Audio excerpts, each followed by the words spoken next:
Coach, pwede na kumain. 16 hours pa. Pwede na. Nope, Pwede na ba? di pa pwede. Welcome back again sa ating mini-series on principles of lean body composition. In this episode, episode number 4, we'll be discussing about nutrient timing. No, really. So if you joined us in the previous episode, we've discussed how much calories do you need, why we eat, right? Why we eat, meaning are we trying to lose weight, gain weight, or just simply maintain? What are the macronutrients you need, such as protein, carbohydrates, fats, except alcohol. In this episode, we're gonna be discussing about the best time, right? How many meals is better? Mas okay ba ang 1 meal? Mas okay ba ang 6 meals? Ano yung mga techniques na pwede mong gawin to curb hunger, lalo na pagdating sa gabi para hindi ka bumababa ng hagdanan at nire-raid mo yung refrigerator. Okay? Alright.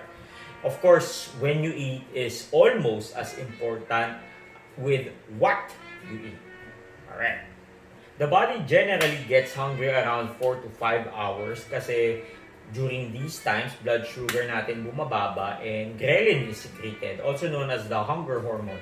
When ghrelin is secreted, right, it signals our brain, our body, sa ating stomach that we're hungry and therefore we try to look for food. So yung buong sistema ng breakfast, brunch, lunch, tea time, snack, dinner, they follow the 4 to 5 hour time frame. What's the best time to eat? Breakfast? Sino nagsabi? Yung mga brands? Apparently there are new researches talking about the best time to eat and it's no longer breakfast. According to meta-analysis, that it's late lunch, right? Late lunch. Those who eat after 12, but of course later than 4, they tend to consume less calories. Mas konti ang kinakain nila. Though the researchers were not able to discover the reason why, according sa discussion nila, perhaps pag kumain ka ng late lunch, it's the perfect time to replenish glucose loss in the morning. It's also the perfect time to prepare your blood sugar para sa late evening. But then again, what about breakfast? Yung sobrang tagal na ba natin na paniniwala na breakfast is the most important meal of the day. Hindi ba totoo yun? Well, di natin masabi kasi maraming factors. Apparently, breakfast is an entire industry. Maraming mga kumpanya na gumagastos ng malaking marketing advertising to force you to eat breakfast. Also, I like breakfast kasi kape.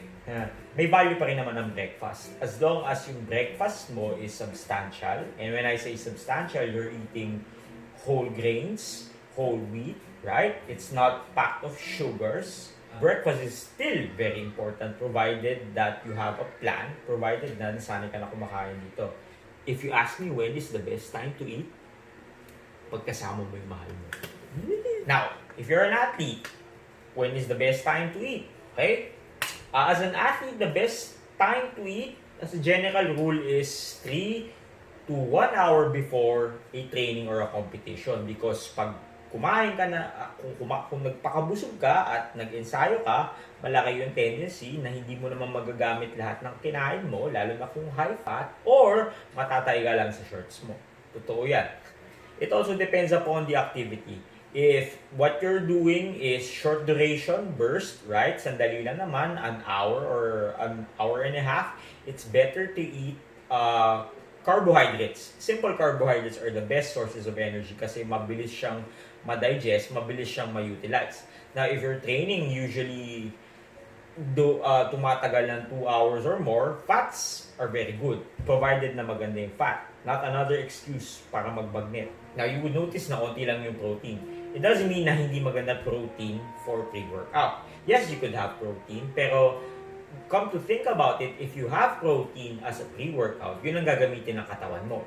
Sayang na naman yung anabolic effect ng protein, yung muscle building effect.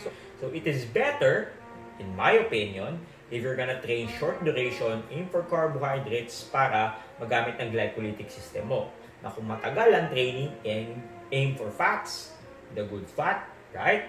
For beta oxidation. Post-training, ice cream. Joke lang. When it comes to post-training, a good ratio of proteins, fats, and carbohydrates is very important. Lalo na sa 60-minute time frame na ibinigay sa'yo. Right. So, that 60-minute time frame, if you put in protein, mabilis ma-synthesize, especially if the protein is isolate. Carbohydrates, maganda yung 60-minute time frame because of insulin, right? Very high in insulin, sensitive in insulin, mind you. Sensitive sa insulin, meaning when you consume carbohydrates, kahit simple carbohydrates, rekta agad sa cells yan. Because the cells na ginamit mo yung training, pagod yan. They need the energy. Now, when it comes to fat, fat is very good, as long as good fat. Fat is very good because they try to stave off hunger pagdating sa time. Going back to the question, is there really a best time to eat? Right? The answer is yes, but no. The real answer is by creating a meal time na sanay ka, na planado, right? With regard to your work time, kailan ka nagtatrabaho, training time, kailan ka nagtitraining, socialization time, kung kailan mo kasama ang mga kaibigan at ang iyong minamahal, and sleep time. You have to factor in all these things, right? The body adapts, meaning that the body knows when to conserve and when to metabolize efficiently. Is it better to eat once or is it better to eat 5 times, 6 times a day? Yun ang dichotomy, yun ang diskurso. Again, the answer, it depends upon the person. Sorry na lang, mapakating it depends. But really, it depends because if you have a plan and you stick with a plan, your body, right? Your body will work with you. But in the case that you hit a plateau, right? What is a plateau? What you're doing is good, but around the 4 months or 6 months na hindi na gumagana yung dati mong ginagawa, now is the best time to change. So in summary, is it better to have 1 meal versus 6 meal? Is it better to have a heavy breakfast than a heavy lunch? The answer, as you have already noticed, is you should have a plan. Because if you stick with a plan, right, what you will eat, when you will eat it, regardless kung ano man ang pattern, if you stick with that plan, you build discipline, and when you build discipline, the chances of you deviating from that path you set is less. Good. Pwede na kumain. Okay, sige. Ayos! Pero bakit nga ba sila kumakain sa Chappie?